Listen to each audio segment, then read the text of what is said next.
আসসালামু আলাইকুম। আজকের ভিডিওতে আমরা দেখাবো যে নেমচিপ হোস্টিং থেকে হোস্টিংয়ে কিভাবে ওয়েবসাইট ট্রান্সফার করতে হয়। তো এই জন্য আমরা প্রথমে আমাদের এই ডোমেন লিস্টে যাব। ওকে, ডোমেন লিস্টে আসা এখানের পরে আমরা এখানে ম্যানেজার এখানে যে গো টু সি প্যানেলে যাব। গো টু সি প্যানেলে যাওয়ার পর আমরা সি প্যানেলে আসলাম। আসার পর এখানে আমাদের যে ফাইল ম্যানেজার আছে, ফাইল ম্যানেজারে ক্লিক করব।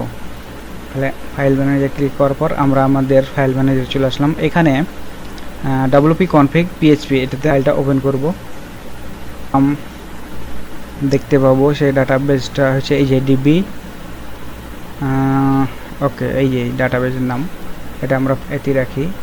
লেভেলে ক্লিক করব। ক্লিক করলে আমাদের এখানে এই যে গ্রাফিক্স ডট আমরা যেটা করব, যে সাইটটা আমরা ট্রান্সফার করব সেটা আমরা এখানে কম্প্রেস করব। ওকে, কম্প্রেসে ক্লিক করলে কম্প্রেস হবে। হওয়ার পর আমাদের এই যে এরকমভাবে একটা ফাইল থাকবে, জিপ ফাইল হবে। কম্প্রেস করলে জিপ ফাইল হবে। এই জিপ ফাইলটাকে আমরা কী করব, ডাউনলোড করব। ওকে, এখানে ডাউনলোড দিলে ডাউনলোড চলে আসবে। তো ডাউনলোড ডাটাবেসটা ডাউনলোড করতে হবে। ওকে, তাহলে আমরা এখন ডাটাবেসে যাব। এটা হলো ফাইল ম্যানেজারের নিচে দেখা ব্যাকআপ। এই ব্যাকআপে ক্লিক করব। ক্লিক করার পর আমরা এখানে দেখতে পাবো আমাদের ডাটাবেস এতে রাখি। এই যে এটা হবে ডাটাবেস।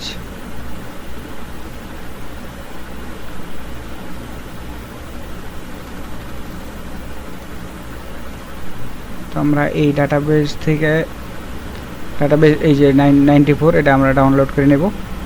আমার ডাউনলোড করা আছে অলরেডি। ঠিক আছে, এই যে আমাদের 94 ডাউনলোড করা আছে। ওকে, এরপর আমরা যাব হোস্টিংগারে, লগ ইন করবো। হোস্টিংগারে লগ ইন করার পর আমরা এরকম একটা উইন্ডো দেখতে পাবো।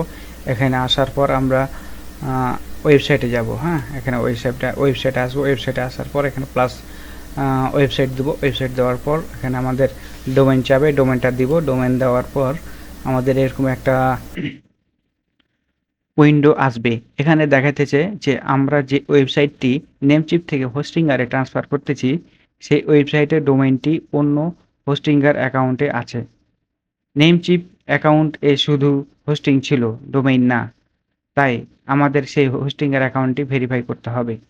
যদি নেমচিপ অ্যাকাউন্টে ডোমেইন ও হোস্টিং একই সাথে থাকতো তাহলে আমরা এখন ভেরিফাই করা লাগতো না। শুধু নেম সার্ভারে গিয়ে লগ ইন করব আমাদের হোস্টিং অ্যাকাউন্টটি ভেরিফাই করার জন্য। তো আমরা সেই যেটা ডোমেইন কিনা আছে, এই যে এখানে আমাদের ডোমেইনটা কিনা আছে, এখানে আসলাম। আসার পরে আমরা এখানে নেম সার্ভারে যাব। নেম সার্ভারে গিয়ে আমাদের যে ডিএনএসগুলো আছে, নেম সার্ভারগুলো আমরা চেঞ্জ করব। ওকে, ডিএনএসে আমরা আমাদের যে হোস্টিংগারের সেগুলা দিয়ে দিব, আগেরগুলা রিমুভ করে দেবো। তো ডিএনএস হোস্টিংগারের প্রথম হচ্ছে এটা একটা, এবং প্রথম একটা দিতেছি। ওকে, এরপর দ্বিতীয়টা দিয়ে দিচ্ছি। এবার সেভ করলাম। সেভ করার পর আমাদের যে ওখানে একটা কোড ছিল, ওই কোডটা এখানে দিয়ে দিলাম। এটা ফরম্যাটটা হবে টেক্সট দিলাম। টেক্সট দিয়ে ভ্যালুটা দিয়ে আমরা অ্যাড রেকর্ড করে দিলাম। অ্যাড রেকর্ড করে দিলে আমাদের এটা সেভ হয়ে গেল। এই যে এখানে দেখা যাচ্ছে, এই যে এখানে দেখা যাচ্ছে যে আমাদের এটা ডিএনএসটা রেকর্ড হয়ে গেল, যে আমরা এটা চেঞ্জ করলাম। ওকে, তারপর আমরা নেক্সটে ক্লিক করছি। এখন আমাদের এটা হতে 10 মিনিট সময় লাগে। তো আমরা ও পর্যন্ত অপেক্ষা করব। তো 10 মিনিট হয়ে গেলে আমরা আবার নেক্সটে ক্লিক করব। ঠিক আছে, নেক্সটে ক্লিক করলে আমাদের এরকম চলে আসবে উইন্ডোটা, এবং সেখান থেকে আমরা তখন ড্যাশবোর্ডে গিয়ে আমরা আমাদের দেখতে পাবো যে আমাদের ডোমেইনটা ভেরিফাই হয়ে গেছে, এবং নেক্সট কাজগুলো আমরা করতে পারতেছি।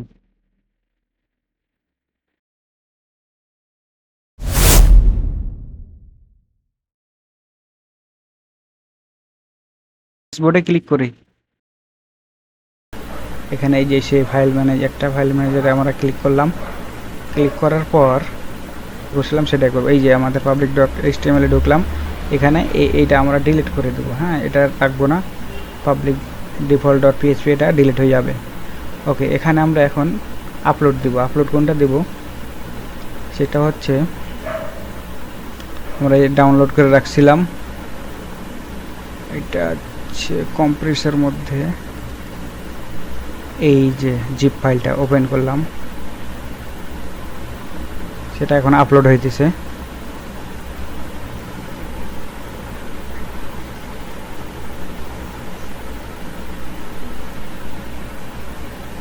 এই যে এখানে টাইমিং দেখাইতেছে। ওকে, আপলোড হয়ে গেছে। এখন আমরা যেটা করব সেটা এখানে ফাইলটা এক্সট্রাক্ট করব।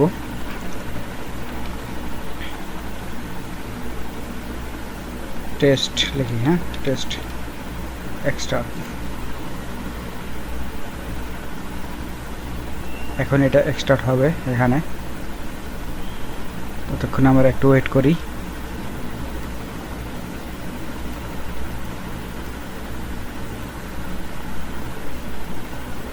HTML সব কিছু চলে আসছে, তাহলে আমরা এখান থেকে এটা ডিলিট করে দেব, ফাইলটা রাখবো না। এরপর আমাদের আর একটা টেস্ট নামে ছিল ফোল্ডার, এই ফোল্ডারটা আমাদের লাগতেছে না। ওকে, ফোল্ডার ডিলিট করে দিলাম। এখন আমাদের ফাইলগুলো আপলোড করা হয়ে গেছে, এখন আমাদের একটা ডাটাবেজ করা দরকার। ওকে, তো ডাটাবেজ করার জন্য আমরা ডাটাবেজে যাব। ডাটাবেজ এই যে এখানে আমরা ক্লিক করব। ওকে, ডাটাবেজে আসার পর আমরা একটা ডাটাবেজ ক্রিয়েট করব। এখানে ডাটাবেজের নাম দিব গ্রাফিক্স, GRAPHICS গ্রাফিক্স। ইউজার নামও সেম দিয়ে দিলাম গ্রাফিক্স। পাসওয়ার্ডটা দিলাম একটা দিয়ে দেই, UTLOOK ওকে, দেখিনি পাসওয়ার্ডটা। ওকে, পাসওয়ার্ডটা দিয়ে দিলাম এবং ক্রিয়েট করলাম।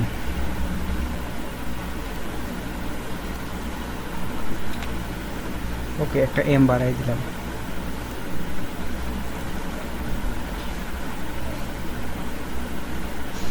ডাটাবেজ ক্রিয়েট হয়েছে, এই যে ডাটাবেজ আমাদের ক্রিয়েট হয়েছে। হ্যাঁ, এটা ক্রিয়েট হয়েছে। তো এখান থেকে আমাদের এটা কি ইউজার হচ্ছে এটা। ওকে, কপি করলাম। ওকে, সেটা রিপ্লেস করে দেবো কোথায়, যে ফাইলগুলো রাখছিলাম ফাইলগুলোর মধ্যে আমাদের যে wp-config.php আছে, এটা এখানে এসে আমাদের রিপ্লেস করতে হবে। ওকে, এই চলে আসছে। আমরা এটা একটু বড় করি, নাহলে বোঝা যাবে না। ওকে, ডাটাবেজ নেম এটা আছে, ইউজার নেম আমরা যেটা দিলাম সেটা, ইউজার নেমটা আবার একটু চেক করে নেই। ওকে, এই মাইস্কুল ইউজার এটা পুরাটাই। ওকে, এখানে গেলাম, যাওয়ার পর আমার ইউজারটা চেঞ্জ করে দেই। ওকে, এরপর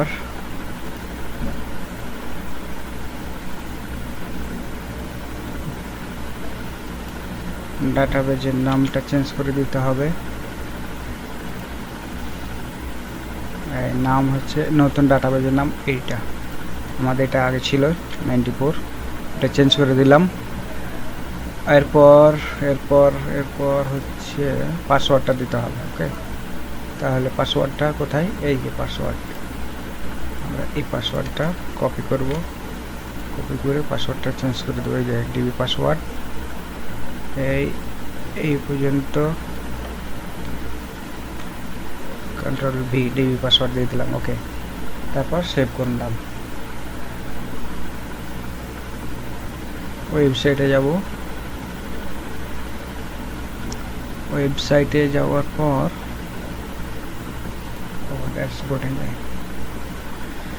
ড্যাশবোর্ডের এখানে ডাটাবেজ। ওকে, ডাটাবেজের এখানে আমরা ডাটাবেজ এটা করলাম না, এন্টার।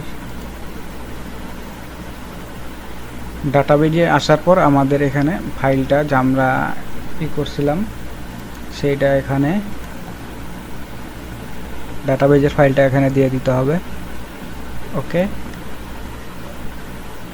সব ডাটাবেজ চলে আসছে। ওকে, ওকে, ড্যাশবোর্ডে আসার পর এখানে ওয়ার্ডপ্রেস হোস্টিং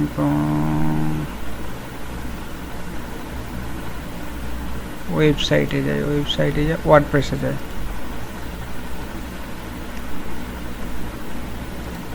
আসার পর এখানে আমরা ওয়ার্ডপ্রেসটা ডিটেক্ট করি আছে কিনা। ক্লোজ দিলাম। ক্লোজ দেওয়ার পর এখন আমরা যদি আবার ড্যাশবোর্ডে যাই,